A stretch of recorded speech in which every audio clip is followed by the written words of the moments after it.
आज हम सीखेंगे गुणनखंड।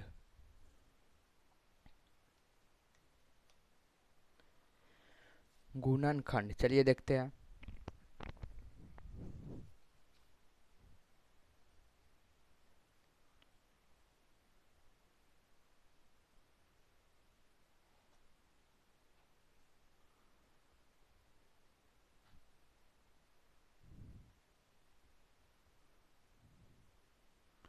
गुणनखंड गुणनखंड बनाने का विधि है फर्स्ट इनटू लास्ट। जैसे हम कोई सवाल लेते हैं, हम सवाल लिए x square plus 4x plus 3 बराबर 0। यह सवाल हुआ। अब हमें इसका सोल्व करना है गुणनखंड रूप में। तो फर्स्ट और लास्ट में कोई परिवर्तन नहीं होता है और बीच वाले में परिवर्तन किया जाता है। यानी इसको बनाने का विधि कुछ इस तरह है। एक्स स्क्वायर, अब एक्स स्क्वायर में हम 3 से गुना करेंगे तो 3x स्क्वायर आएगा। और हम इसको 4 को इस तरह लिखेंगे कि गुना करने पे 3x स्क्वायर आए और जोड़ देने पे या घटा देने पे 4x आए। तो हम ऐसे भी लिख सकते हैं 3 इंटू 1, 3 1 जा 3 और 3 1 4 हो सकता है कि नहीं। 3 एकम में 3 और 3 1 4। तो हम इसे दोनों प्लस में जाएगा क्योंकि प्लस प्लस दोनों जुट जाएगा 4। तो प्लस 3x प्लस x, क्योंकि एगो x छिपा रहता है, 1 प्लस 3 बराबर 0। यही होता है। अब हम इसमें लेंगे कॉमन। इसमें अब कॉमन लेना है तो इस दोनों में x कॉमन है तो हम x कॉमन ले लिए। अब बचा x प्लस 3। अब हम ले लेते हैं प्लस, इसमें क्या कॉमन ले 1, क्योंकि 1 यहाँ पे छिपा हुआ है और इसमें 1 है। अब x प्लस 3 बराबर 0। देखिए कोष्ट में जो आया है ये दोनों सेम होनी चाहिए। अगर ये दोनों सेम है तो हमारा गुणनखंड सही है, नहीं तो गुणनखंड गलत हो जाएगा। अब आगे देखिए, अब जो कोष्ट में उसको ये अलग ले लेंगे और जो कोष्ट से बाहर है ये दोनों x प्लस 1 इसको अलग लिए और एक कोष्ट में का ले लेंगे x प्लस 3 बराबर 0। अब ये जो 0 है वो दोनों के लिए है तो x प्लस 1 बराबर 0 या x प्लस 3 बराबर 0। अब आगे देखिए, x बराबर इधर प्लस में 1 तो इधर माइनस में 1, या x बराबर इधर प्लस में 3 तो इधर माइनस में 3। ये हो गया अल्फा, ये वाला बीटा। आंसर। तो इसी तरह बनता है गुणनखंड। अब हमें बनाना है ट्रिक के साथ, क्योंकि हम जो भी बनाते हैं वीडियो उसमें अब क्या होता है, ट्रिक लगता है। चलिए इसी सवाल को बना के देखते हैं। पहले x square plus 4x plus 3 बराबर 0 है ना। अब कुछ नहीं करना है, सबसे अंतिम जो संख्या है ना उसे यहाँ पे 2 लाइन खींच दीजिए। खींच दिया।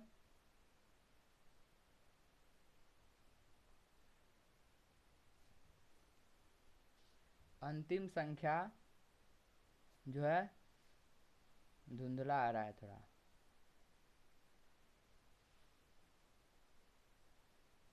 चलिए कोई बात नहीं, देखिए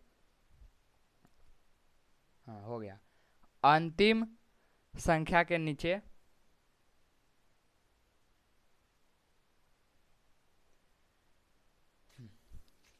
अंतिम संख्या के नीचे 2 तो डायरेक्ट खींचना है।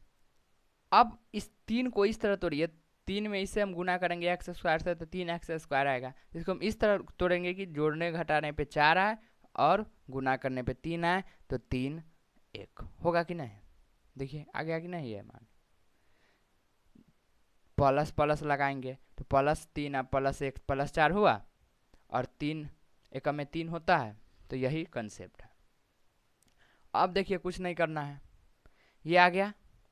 अब ये जो संख्या है ना x प्लस ये लिया, ये प्लस में था तो 3 फिर से लीजिए, एक्स प्लस 1 बराबर 0, एक्स बराबर इधर प्लस में 3 तो इधर माइनस में 3, एक्स बराबर इधर प्लस में 1 इधर माइनस में 1, दोनों में माइनस लगेगा। देखिए तो आंसर यही ना है कि नहीं, -3 -3 -1 -1 आया है कि नहीं आया है। तो ये ट्रिक है। चलिए और बना के देखते हैं। 4x² प्लस 5x प्लस 7 बराबर 0। अब बनाना है 4x² प्लस 5x प्लस 7 बराबर 0। कुछ नहीं करना है, सबसे अंतिम संख्या से 2 डरीर खींचना है। अब पहाड़ा पढ़िए, 7 चौक 28।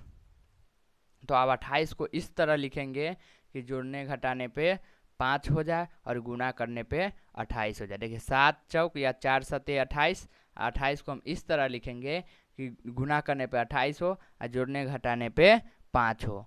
तो क्या लिख सकते हैं, सोचिए। 8 3 या 7 चौक 28 लिखना है ना। क्या हो सकता है, 28 पुराना है तो गुना क्या करेंगे, आप लोग कमेंट कीजिए।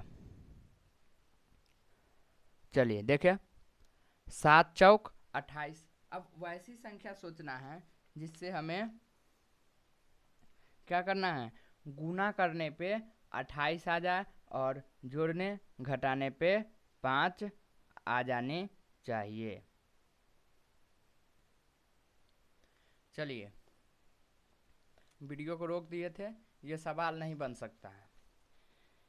हम जो क्वेश्चन आपको बना रहे थे वो डी वाला कंसेप्ट है और इसलिए ये सवाल नहीं बन सकता है। चलिए दूसरा एक्सरसाइज से हम सवाल निकालते हैं ताकि आसानी से बन सके। हाँ चलिए, अब देखिए, अब जो सवाल आएगा वो बनेगा आराम से, ये नहीं बन सकता था। चलिए अब है 5x² माइनस 6x माइनस 2 बराबर 0। सबसे पहले वो जो संख्या है उसके नीचे 2 गो डंडा, ठीक, लास्ट के संख्या के नीचे 2 डंडा। अब देखिए पहाड़ा पढ़िए, 5 दूनी 10, तो जोड़ने और घटाने पे 6 आनी चाहिए और गुना करने पे 10 आनी चाहिए। तो क्या लिख सकते हैं, जोड़ने और घटाने पे 10 आनी चाहिए और गुना करने पे 10 आनी चाहिए और जोड़ने घटाने पे 6 आनी चाहिए। तो हम क्या लिख सकते हैं, जोड़ने घटाने पे 6 और गुना करने पे 10। तो 5 दूनी 10, जोड़ने पे आता है 7। तो ये हो सकता है, नहीं होगा। और बताइए, 6 10 10 से कम 10, ये भी नहीं होगा।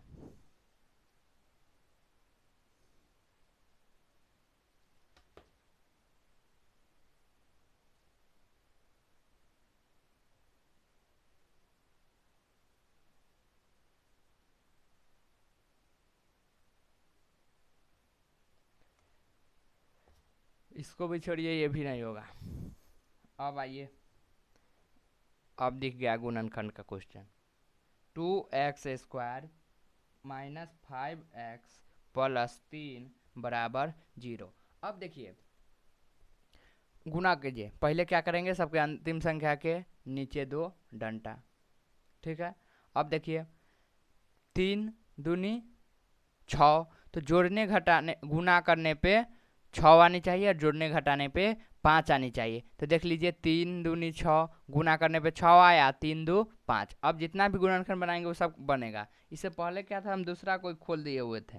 चलिए अब देखिए, 3 दूना 6, 3 दूना 6 हो रहा है ऊपर भी, और जोड़ने घटाने पे तो 3 2 5। अब 5 माइनस में, तो माइनस में 3 कर देंगे और माइनस में 2 कर देंगे, तो माइनस माइनस दोनों जुट जाएगा तो माइनस में 5 हो जाएगा। ये हो गया कंसेप्ट। अब क्या करना है, x माइनस, माइनस है इसलिए 3 आप कहिएगा ये दू कहाँ गया, होगा कि नहीं, ये दू कहाँ गया, तो आपका विचार इस दू को यहीं पे ले लीजिए, क्योंकि हम ये एक्स यहीं से ना उठाए है, ये एक्स, तो यहीं पे दू ले लीजिए, हो गया। अब देखिए फिर से 2x माइनस 2, हुआ कि नहीं हुआ, 2x माइनस 2। एक और लॉजिक है, देखिए x ले ले, ठीक, बट्टा ये x बराबर -3, x और -3 ले लिए, और ये x जिसका गुणज है ना, x का जो गुणज है ये 2, इसको बट्टा में ले लीजिए, हो गया कि नहीं, इसको ले लीजिए बट्टा में। ये कंसेप्ट बहुत अच्छा है। फिर से देखिए x माइनस 2 और ये भी 2 जो इसका गुणज है, इसको बट्टा में ले लीजिए, ठीक। अब बट्टा 1 से 2 से 2 कट गया एक मरतबे, ये दोनों नहीं कटेगा, इसलिए आंसर लिखेंगे x बराबर, इधर प्लस में था तो इधर माइनस में, होगा कि नहीं, प्लस में था तो माइनस में, माइनस में था तो प्लस में, 3/2। अब इधर x बराबर 1 माइनस में तो प्लस में, आंसर। देखिए और देखते हैं बना के, अब बनेगा सब। 3 नहीं दिख रहा है, 3x² माइनस 14x माइनस 5 बराबर 0। सबसे पहले अंतिम संख्या के नीचे 2 डंडा, अब गुना कीजिए, 3 पचे 15, तो गुना करने पे 15 और जोड़ने घटाने पे 5। तो ऐसी संख्या लेना है जिसमें गुना करने पे क्या हो, 15 आए और जोड़ने घटाने पे 5 आए। गुना करने पे 15, जोड़ने घटाने पे 14, 5 नहीं, जोड़ने घटाने पे 14 और गुना करने पे 5, जोड़ने घटाने पे 14 और गुना करने पे 5। आगे बढ़े, चलिए देखते हैं। तो गुना करने पे